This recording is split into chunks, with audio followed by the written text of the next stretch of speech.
Hi, I'm Craig from Wick Canine Training. Today we're going to talk about puppies and the juvenile stage and into adolescent as well. So basically, when choosing a puppy, you can go through many personalities, and maybe at the start you're probably going through the stage of buying a puppy and you think this puppy is amazing, or you're thinking the polar opposite where the puppy could be a drama at the start. And the one thing, well, a few points we need to take note is that these dogs could grow. Obviously, the age, the personality changes. We go through genetics and obviously hereditary stuff as well. So you initially buy a puppy, you go through all the typical stuff, puppy mats, all the training for weaning and pooing outside. And then you obviously move on to environmentals, which is the most important thing I'd say for a puppy. That's taking it out to hardly populated areas. So you'd go to parks, which are quite open. The one thing about parks is though you need to avoid overstimulation with other dogs off lead, and there's no way we can control this because other people have their dogs off lead, so it's quite difficult to do that. But it's definitely good to put dogs in an environment where they're overexposed so they can get familiarized with it. Cafes, etc., so they can understand about noise and even coffee machines and other people and being in a tight spot under the chair like Woody is here now, but imagine it was more populated. Getting them to environmentals is probably the most important thing for puppies growing up. Nothing startles them as they get older, and then this just progresses through. Like I said, parks as well, and then you can take football practice. So walking past the field with kids playing football, obviously the football gets booted around, people are shouting and screaming and clapping and cheering. Really good for dogs, environmentals. And obviously implementing training from there as well. You want to start doing basic stuff with training. You don't want to go too deep into it because, like I said, if a puppy's here now and we're trying to do some environmentals, there's a lot going on. We're in a golf course / frisbee thing at the minute, and if a puppy was here and he's seen frisbees fly past, then that's like a prey drive activation. So obviously the frisbee moving quite quick, dogs can either get vocal with it or be driven towards it, start bouncing, turning on that play drive. People cheering and shouting as well, and walking around and collecting stuff. So you kind of want to start off slow at these puppy stages, but environmentals is definitely a massive one for puppies. From there, they hit that juvenile stage. So like it's even later than 12 months plus really. The juvenile stage can be quite a long spectrum of it. And basically, again, the environmental things will still be being built up. So then you start going to more populated areas, start implementing training better. But obviously that's when them the naughty twos come in, exactly like humans. It can go into dogs as well.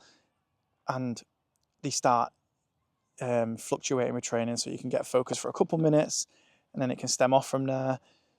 You probably want to go through a good 5 minutes in a different area, move to another area, do another 5 minutes, and then allow it to be a puppy as well. Obviously, when the pups are with their siblings as well, they learn a lot from each other, and obviously the mother as well at that age before they get sold or moving away, or maybe they might stay with the mother, I don't know. But the most important thing is socializing, environmentals, a little bit of training at this juvenile stage.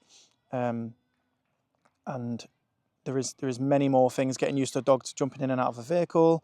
So obviously traveling, there's crate training, there's all the typical obedience stuff, the recall, the heel work, the toy drive. Building up a toy drive is really good. Some dogs don't like treats, some dogs like toys, etc. So yeah, all these points really are very important for a dog, especially in this stage, because their mind's like a sponge, they're absorbing everything. And if you put yourself in their shoes as well, there's this tiny little object that's trying to figure out what's going on around in the world. Like humans, they can't really tell us what that is. So they do it through body language, obviously facial expressions, and all these kind of things that the dogs give away. Unfortunately, yeah, like I said, they can't talk to us. But so going from there as well into adolescent, if you've done everything correctly through the puppy stage and juvenile stage, they should have more of an understanding of environmentals and everything that we've just gone through previously, and they will start picking up training a lot better because they've used to it. You've gone throughout their life going through all this training methods, and you're just nitpicking now and going through things, and you put them in possible difficult situations where you can do it, and you're just tweaking these little things that you've been doing from puppy, juvenile to adolescent. And then obviously as they mature as well and they get older and older, because they've had all this exposure, they're more acceptable to all these kind of things that have happened through their life. So, and as they get older and older, when they hit like 7, 8, 9, 10-ish, they obviously become even more accustomed to everything. Socialization with dogs as well. You don't want to over socialize a dog, because it will, they start seeing, if I always socialize with a dog when I walk past them, then when they see one on the opposite side of the road, it can activate too much play drive, and then it goes into frustration, and a frustration can be, it's not aggression really, but it starts going through all these different types of emotions through their head. Currently through the whole puppy, juvenile and adolescent, you want to do all these operant condition type styles as well, which is really good. There is many more important things obviously to go out there with all these stages through their life. But the family life is incredible as well. If you have children, obviously get them used to pulling them and playing with them and manipulating them around food and toys, etc. But in the hindsight, buying a puppy, that's what all these things that we need to like push. And don't forget, characters can change throughout these 3 periods in their life, and you just need to tweak them as best as you can, and obviously alter your lifestyle around the dog, and make sure you leave them alone, and make sure they have time alone so they can reflect and figure out things for themselves instead of having that kind of like separation anxiety as well. But over summary, it's just allowing your dog to be itself, but also adjusting to your lifestyle. If you work from home, if your children are always at home, if they're homeschooled, or you have other dogs, you have other pets, everything like that. So, yeah. Thanks for listening.